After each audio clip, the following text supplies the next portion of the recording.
Ya, Assalamualaikum warahmatullahi wabarakatuh. Waalaikumsalam Waalaikumsalam warahmatullahi warahmatullahi wabarakatuh. Ya, kita mulai kuliah dengan topik deadlock ya. Saya akan membagikan share screen dulu ya, sebentar. Oh ya,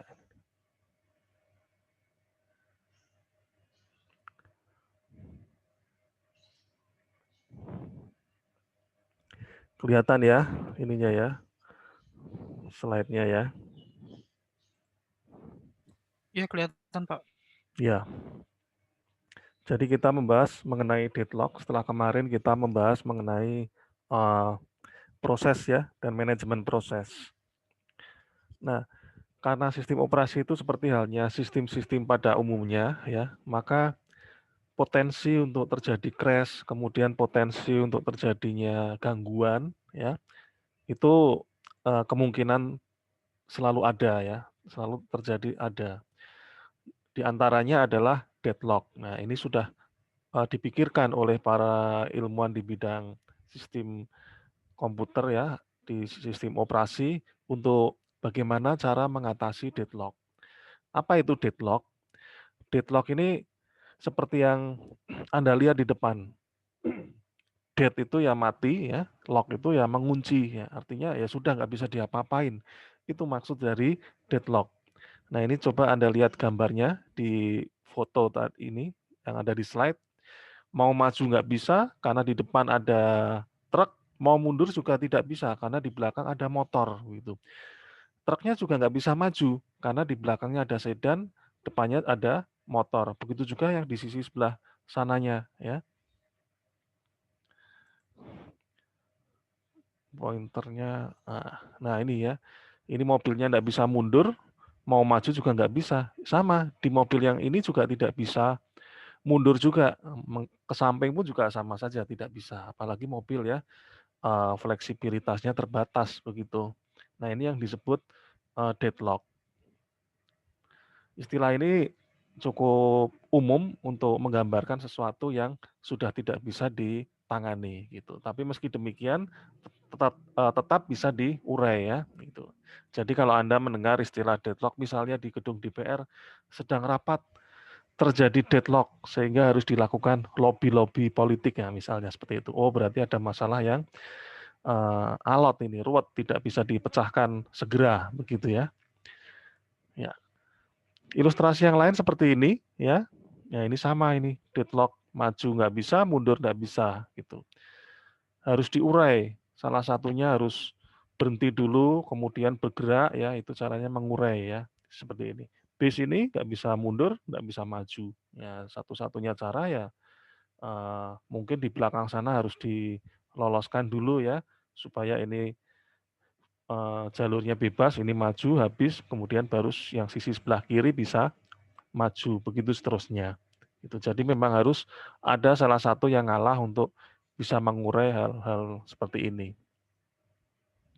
Nah, ini ilustrasi deadlock freeze ya atau berhenti ya. Freeze itu beku ya artinya membeku ya, berhenti begitu ya, berhenti bekerja. Atau hang kalau di komputer itu ya. Kalau hang komputer bisa jadi resource-nya tidak cukup ya, belum tentu deadlock juga, tapi resource memorinya nggak cukup. Kemudian kita lanjut. Nah, ini tidak banyak mengganggu kalau sistem biasa. Sistem operasi Anda di laptop, di HP misalnya, atau di PC, kalau deadlock nggak masalah, tinggal di reset saja. Ya, Ctrl Alt Del selesai. Atau di Ctrl Alt Del, terus Anda pilih aplikasinya yang sedang not responding, Anda lepas, Anda rilis begitu di end task begitu ya. Tapi kalau di sistem yang berbasis real time tidak semudah itu ya, gitu. Akan menjadi hal yang sangat kritis. Real time ini sistem yang uh, saat itu terjadi ya saat itu diupdate begitu. Itu yang disebut sistem real time.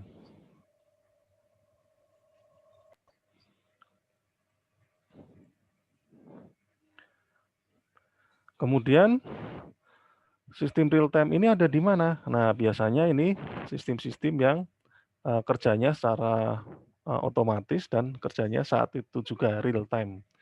Real itu ya waktu nyata ya, seperti itu.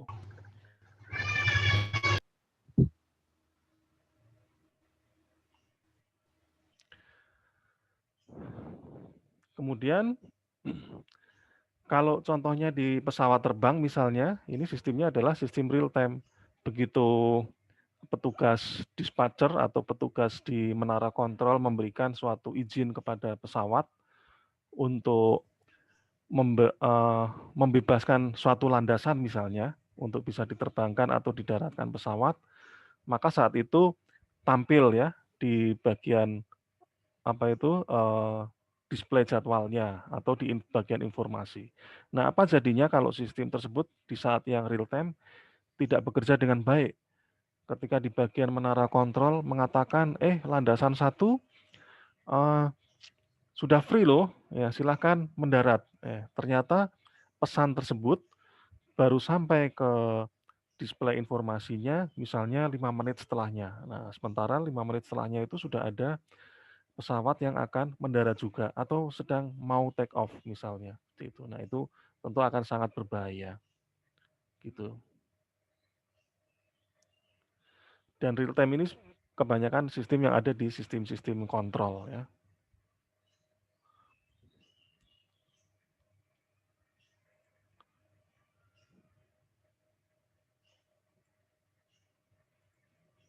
Ya, ini kok nggak gerak ini.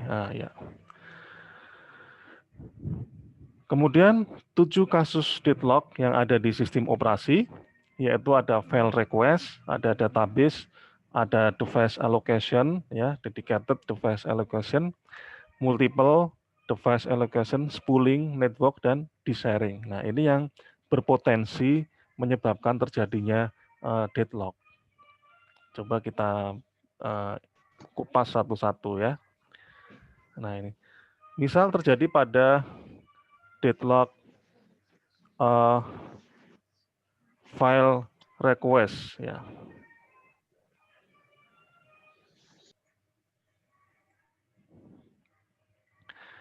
Ini masing-masing resource meminta resource yang lain ya. Di sini dicontohkan file 1 atau inventory file meminta EP ya, P itu proses ya. P1 kita mulai dari yang angka kecil P1 punya akses F1 meminta F2 gitu. Kemudian P2 punya akses F2, ini P2 punya akses F2 dan meminta F1. Nah, sementara F1 sedang dipakai oleh P1 ya. Sama juga ini P1. P1 meminta F2, sementara F2 sedang digunakan oleh P1. Nah, maka ini tidak bisa berjalan ya, saling menahan begitu. Nah, ini yang disebut deadlock. Kemudian dalam database kemungkinan juga terjadi deadlock. Nah, meski demikian kalau kita belajar database di tingkat lanjut, maka ada yang istilahnya adalah integrity data ya, mekanisme integrity data. Nah, ini untuk menjaga supaya data yang berubah itu juga terintegrasi dengan data-data yang lain. Jadi kalau misalnya data X berubah, maka yang data yang lain juga ikut berubah. Itu yang disebut integrity data. Nah, ini ilustrasinya ada di sini. Nah, ini contohnya. Ada mahasiswa namanya Jones ya. IPK-nya 2,5, alamatnya ada di Fifth Avenue biasanya.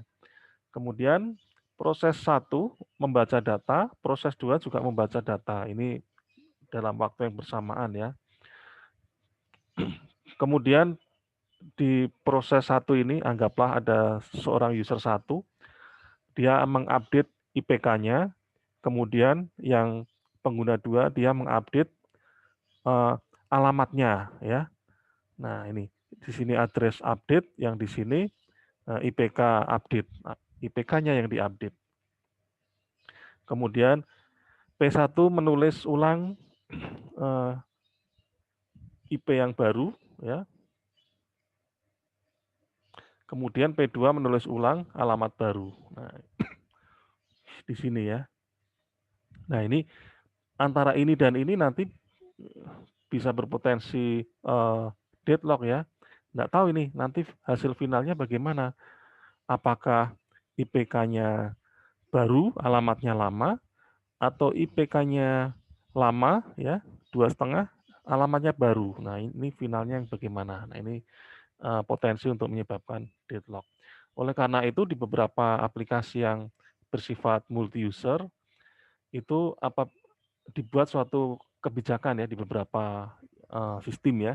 Kalau sudah ada yang login, maka login dengan user yang sama yang keduanya di saat yang bersamaan ya, maka itu akan ditolak begitu. Nah, itu untuk menghindari hal-hal seperti ini.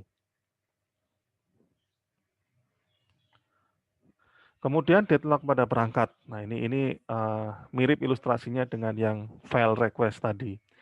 P1 meminta drift 1 dan oke. P2 meminta drift 2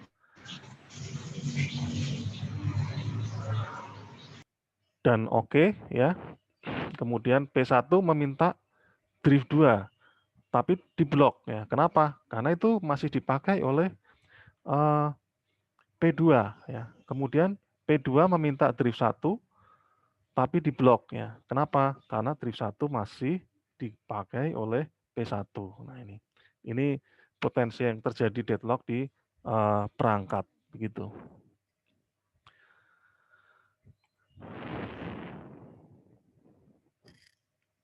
Nah, ini ilustrasinya. P1 request scanner ya. Nah, ini sudah request scanner udah dapat. Terus P2 request printer udah dapat. Ini berarti sudah berjalan, yang ada yang bukan putus-putus. P3 minta plotter sudah berjalan. Nah, kemudian P1 minta printer, ini mau minta ini. Nah, terpaksa terblok. Kenapa? Nggak bisa. Karena ini dipakai oleh P2. Begitu juga P2 meminta plotter ya, meminta izin supaya bisa menggunakan plotter, ternyata nggak bisa dipakai P3. P3 juga sama, meminta scanner, nggak bisa juga scanner dipakai P1. Jadinya apa? Jadinya ya nggak bisa dipakai semua ini ya, seperti itu. Ini yang disebut deadlock. Ya. Kemudian spooling ya. Spooling ini proses di mana printer atau device meletakkan hasil output di memori sementara untuk menunggu proses tersebut dijalankan. Nah, ini seperti halnya cerita Anda punya satu printer yang dipakai bersama-sama ya, gitu. Atau misalnya begini, Anda menjalankan 2 file dalam satu komputer untuk dicetak di printer yang sama. Nah, maka untuk menghindari deadlock ini harus ada mekanisme yang disebut spooling ya, disimpan memori sementara. Suatu misal Anda ingin menginstal mau mencetak Excel misalnya, tabel Excel, dan mau mencetak makalah di Word processing misalnya. Nah, mana duluan ya? Di sini di spooling sudah akan mengatur mana duluan yang akan dilaksanakan perintahnya.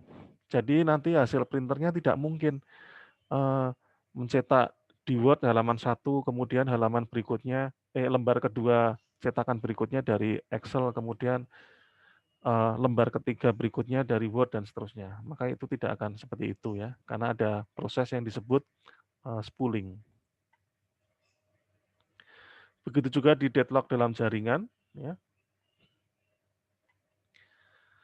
Kemudian pada di sharing, ini juga mirip ilustrasinya, hanya dia fokusnya ada di lokasi ya, lokasi ini apa itu, penyimpanan filenya ya, lokasi ininya, di disknya begitu.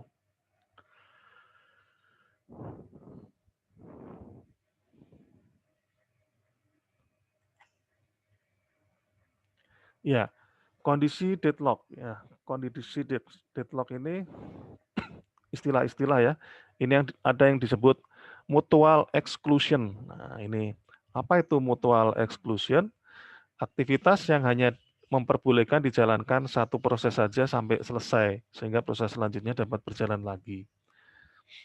Ini contohnya ada gang sempit, ada 2 orang dari ujung sana dan ujung sini mau berjalan. Nah, maka harus salah satu dulu ya, supaya bisa masuk.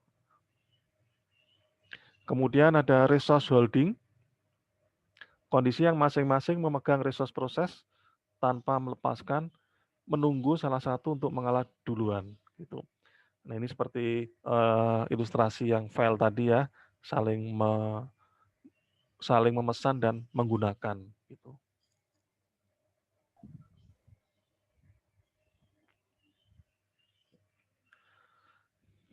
Nah ini contohnya 2 orang bertemu tangga, saling menunggu nih, siapa yang akan mengalah untuk mundur. Nah, resource holding. Kemudian non-preemption, artinya masing-masing tahapan digunakan hanya untuk satu proses. Ya. Kemudian ada istilah circular wait, ya, masing-masing kondisi saling menunggu sampai salah satu merelakan untuk mengalah. Nah ini model deadlock, ini sudah digambarkan di awal sebetulnya ya. Ada proses 2 sedang mengerjakan sesuatu dengan resource 2, kemudian ada proses 1 yang sedang mengerjakan sesuatu dengan resource 1. Nah kemudian proses 2 ini akan mengerjakan sesuatu yang meminta resource 1 dan proses 1 juga akan mengerjakan sesuatu yang meminta resource 2. Nah, ini tentu tidak akan berjalan nantinya. Ya, karena ini saling mengelok gitu ya, gitu.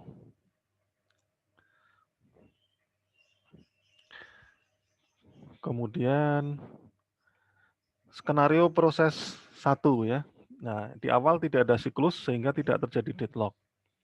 Begitu dia request di event 1, request dan mengalokasikan printer R1 di sini. Kemudian P2 request dan mengalokasikan drift 2. P2 rilis, kemudian P3 pakai. Nah, P3 meminta gitu ya, seperti itu. Sehingga tidak ada siklus deadlock.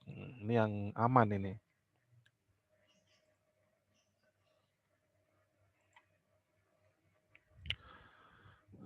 Nah, deadlock terjadi karena setiap proses saling menunggu sumber daya yang dibutuhkan. Nah, jadi ini harus ada intervensi untuk menghentikan begitu ya. Mau dipotong di mana misalnya yang tadi ini ya.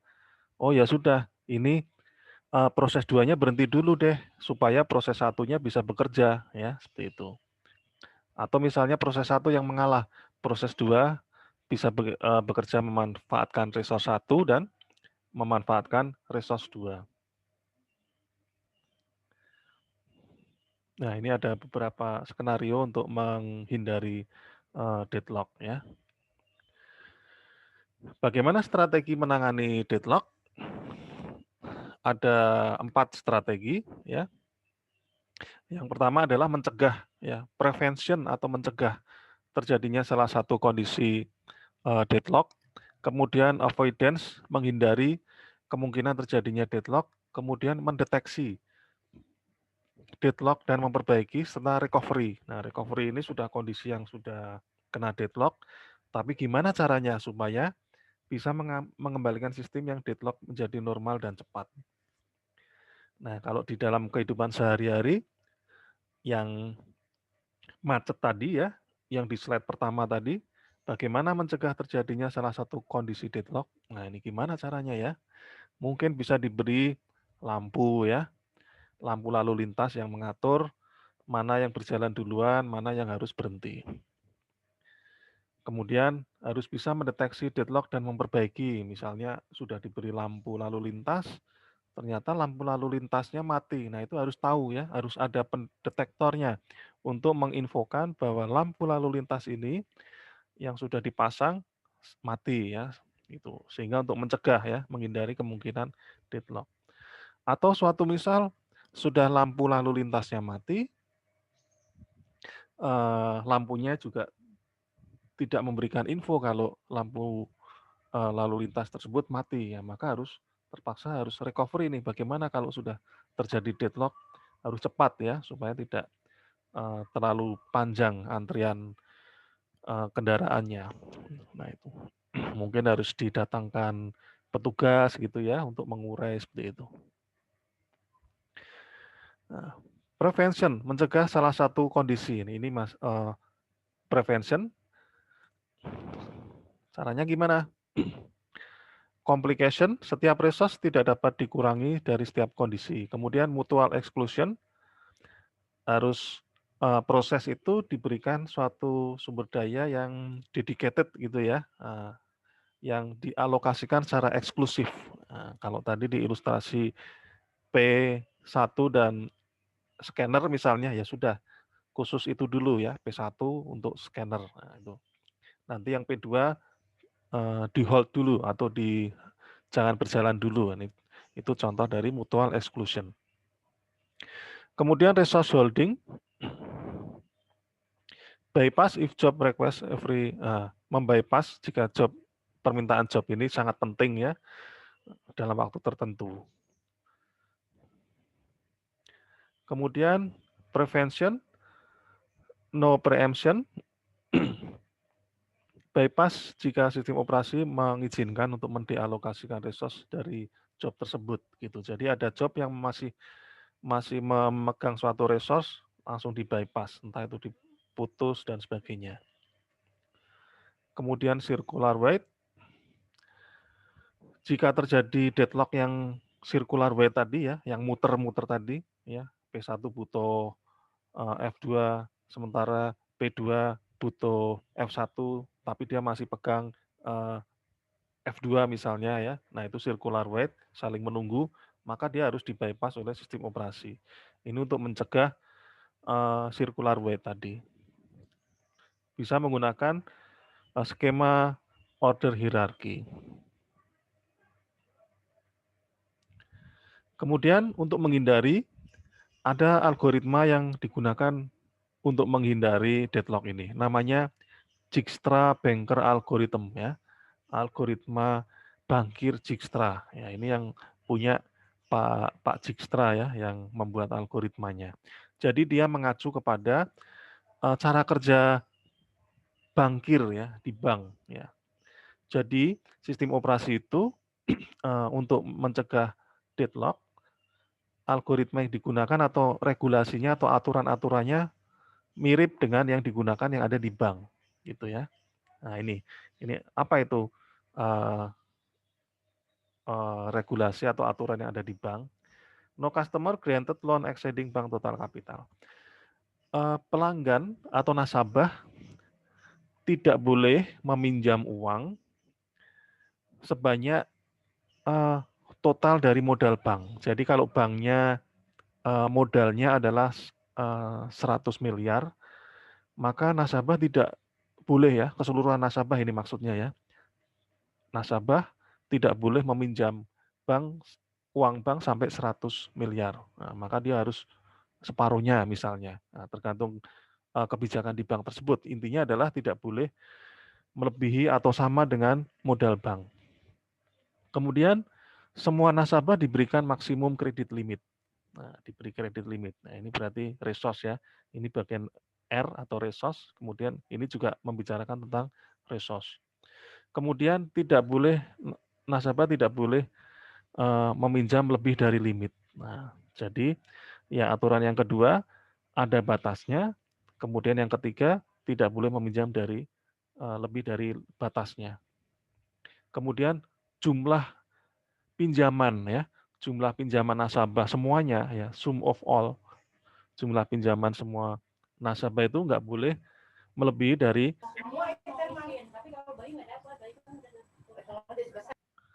tidak boleh melebihi jumlah modal yang di bank, begitu ya, seperti itu. Nah, tentu ini ada pemberian syarat tertentu pada proses ketika ingin memberikan resource-nya. Nah, ini contohnya. Ya, nanti di buku yang sudah saya bagikan di pertemuan pertama ini ada, nanti Anda juga bisa pelajari secara pelan-pelan. Ada 3 customer, C1, C2, C3, jumlah pinjaman sekian, maksimum kreditnya sekian, pengembalian kreditnya sekian, kemudian C2 total, kemudian ada maksimum kreditnya, dan seterusnya.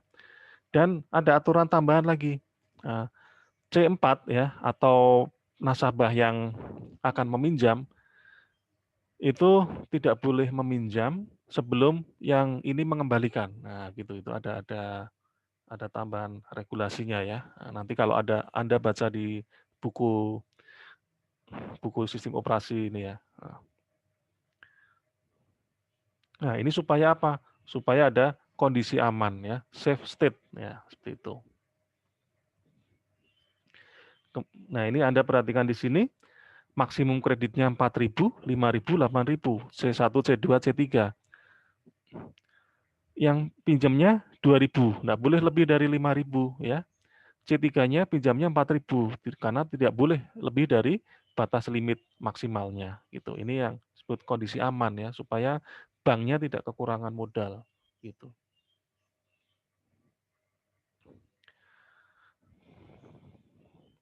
Ya, kemudian untuk cara pencegahan yang lain adalah mengidentifikasi job dengan resource yang paling kecil ya, yang lebih kecil ya. Gitu. Karena ini hubungannya nanti dengan manajemen proses seperti yang kita bahas kemarin. Job yang punya apa itu waktu penyelesaian lebih pendek di beberapa algoritma diselesaikan lebih dulu begitu, seperti itu. Nah, kemudian recovery. Ini kalau sudah terjadi ya recovery ya, nah, maka bagaimana caranya supaya untuk menangani deadlock secara cepat gitu ya.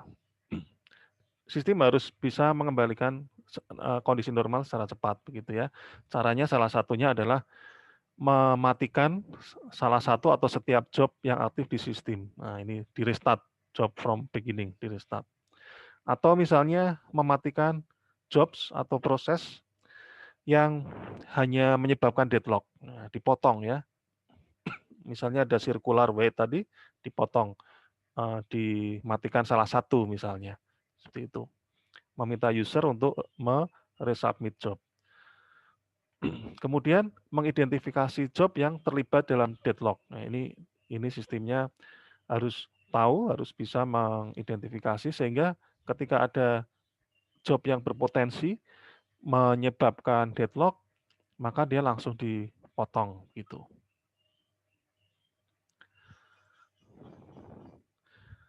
Kemudian interrupt job with record, select non-deadlock job, mengalokasikan resource untuk proses deadlock.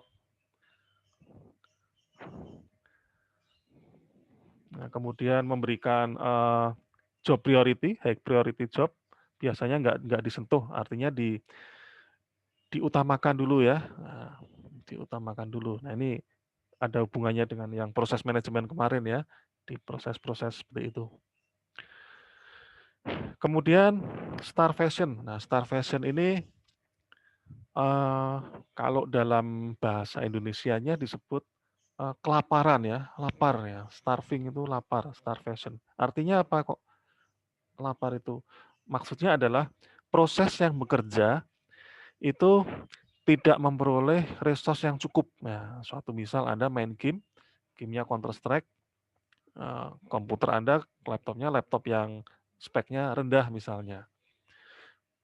Maka yang terjadi adalah proses game tadi akan meminta resource yang banyak sehingga memorinya nggak cukup kuat ya, atau memorinya sedang dipakai juga oleh proses yang lain, sehingga game yang Anda jalankan tadi hanya memperoleh sedikit resource ya. Efeknya apa? Maka dia akan berjalan secara nge-lag ya istilahnya kalau anak-anak zaman sekarang itu ya, nge-lag atau patah-patah begitu. Maka untuk mengatasi ini, ya salah satunya harus dilepas proses tadi untuk memberikan proses yang lain yang prioritasnya lebih tinggi. Atau misalnya menggunakan uh, uh, dinding philosopher. Nah, ini algoritma ini juga dibuat oleh Pak Dijkstra ya. Nah, apa itu dinding philosopher? Nah, kita lihat. Nah, ini ya. Ada 5 orang kenapa kok disebut filosofer ya? Karena filosofer itu kan filsafat ya, orang yang suka berpikir ya. Jadi ini dianggaplah ini sebagai orang yang suka berpikir. Kemudian ada P1, P2, P3, P4, P5. Ini makan mie ya. Makan mie ini harus menggunakan garpu 2 begitu ya. Makanya itu begini ya. Nah, itu. Idealnya seperti itu. Nah, kemudian kondisi proses itu digambarkan seperti ini, gitu. Ada P1, P2, P3, P4, P5. Filosofer 1, 2, 3, 4, 5. Orang 1, 2, 3, 4, 5. Apa yang terjadi kalau semuanya ingin makan di saat berbarengan, sementara dia harus memakai garpunya 2, kanan dan kiri. Nah, apa yang terjadi? Pasti akan terjadi deadlock ya, nggak bisa makan semua. Kenapa? Karena P1 pegang F5 dan F1, P2 juga megang F1 dan F2, P3 pegang F2 dan F3, kemudian P4 pegang F3 dan F4, dan P5 pegang F5 dan F4. Pinginnya kan seperti itu ya. Nah, karena keinginan tadi seperti itu, akhirnya apa? Saling rebutan ya. Kalau saling rebutan nggak bisa makan, yang terjadi apa? Ya sama-sama nggak bisa makan gitu ya. Yang disebut starvation ya, sama-sama lapar begitu. Maka harus ada yang mengalah. Kira-kira mana yang akan mengalah? Suatu misal P1 dulu yang akan makan. P1, P2 jelas nggak bisa makan ya, karena F1-nya dipakai oleh P1. Kemudian P3 bisa makan. Nah, P3 bisa makan, pakai F2 dan F3. P4 juga nggak bisa makan dulu, karena F3-nya dipakai P3. P5 juga nggak bisa makan dulu, karena garpu F5-nya dipakai oleh P1. Gitu. Jadi harus makan P1 dan P3 dulu ya. Nah, giliran baru yang lain gantian bisa makan mie ini ya, seperti itu. Yaitu ilustrasi mengenai starvation. Kesimpulannya apa? Ya. Kesimpulannya dalam sistem operasi itu sistemnya harus dialokasikan secara resource. Nah, ini memang kesulitan sistem operasi atau kompleksitas dari sistem operasi, dia harus bisa mengalokasikan sumber dayanya secara dinamis begitu. Perubahannya harus cepat ya, harus bisa menangani sesuatu dan sebagainya. Harus bisa mencegah deadlock dan starvation. Ada 4 metode untuk mengatasi deadlock. Nah, silakan nanti dibaca lebih detail di bagian bahan bacaan. Kemudian untuk mencegah deadlock harus jelas mengidentifikasikan kondisi safe tadi ya. Nah, tadi contohkan di bangkir ya, Dijkstra bangkir algoritma harus jelas. Safe-nya yang mana ini? Oh, nggak boleh nggak boleh pinjam uang melebihi modal misalnya. Harus diberikan jangka waktu untuk mengembalikan modal. Harus diberikan batas maksimal untuk untuk meminjam ya. Kemudian pinjamnya pun juga harus tidak boleh menggunakan maksimal dari batas maksimal tersebut begitu. Misal seperti itu ya. Seperti itu. Jadi itu dia ini akan memastikan kondisi safe-nya. Ya, terima kasih. Saya kira itu. Saya akan stop share. Ya. Ada pertanyaan? Kalau tidak ada pertanyaan, ada informasi yang harus saya berikan ya. Mohon nama di Google Classroom-nya dirubah menjadi nama Anda ya, nama yang asli. Kan ada ya di bagian apa itu? Setting ya, setting email ya. gitu. Kemarin saya masih ada yang namanya agak aneh-aneh gitu ya. Ada pendekar PUBG kah, ada anak baik lah dan sebagainya, diganti menjadi nama Anda yang sesuai absen. Kemudian saya ingin memastikan yang tergabung ke dalam Google Classroom itu baik teori maupun praktek itu ada sama ya 35, meskipun tadi juga sudah saya cek di Google Classroom yang teori 35. Silakan diisi form yang sudah saya share di chat ini sesuai dengan isian. Untuk kelas teori saja itu ya, itu untuk kelas teori. Biar nanti saya cross-check-kan dengan praktikum gitu. Karena praktikum kan ya rata-rata sama, kalau misalnya ada yang ngulang ya 1-2 saja. Jadi mudah ngeceknya nanti. Kemudian untuk tugas hari ini silahkan dicek, ada latihan-latihannya, sudah saya upload tadi malam, ya bisa terlihat jam 8 tadi.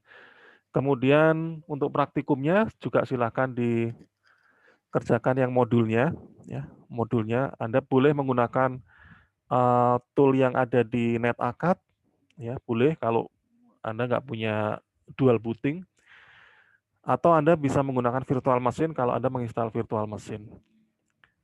Atau kalau tidak salah menggunakan Xterminal ya, di Windows terbaru itu ada Xterminal. Nah itu meskipun saya belum mencoba secara mendalam ya, tapi itu bisa itu ya untuk komen-komen Unix gitu. Silakan dibuat laporannya, bentuknya di capture. Jadi praktikum nanti kita tidak ada video conference. Baik, kalau tidak ada pertanyaan, silakan dinyalakan kameranya, akan saya capture.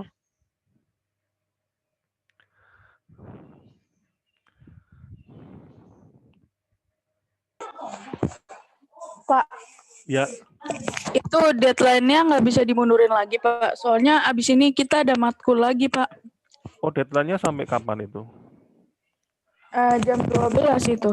Ada yang jam 12. Itu bisa, Anda tetap bisa ngumpulkan, cuma nanti ada tulisan late gitu. Tapi Anda tetap bisa upload. Jadi nggak masalah sih sebetulnya. Jadi nggak ada masalah terhadap deadline ya, Pak? Iya, nggak ada masalah. Tapi nanti akan saya ubah ya, Pak, terima kasih. supaya untuk ini, biar Anda tenang gitu. Wah, pada tidur ya yang lain ya. Pada nggak aktif.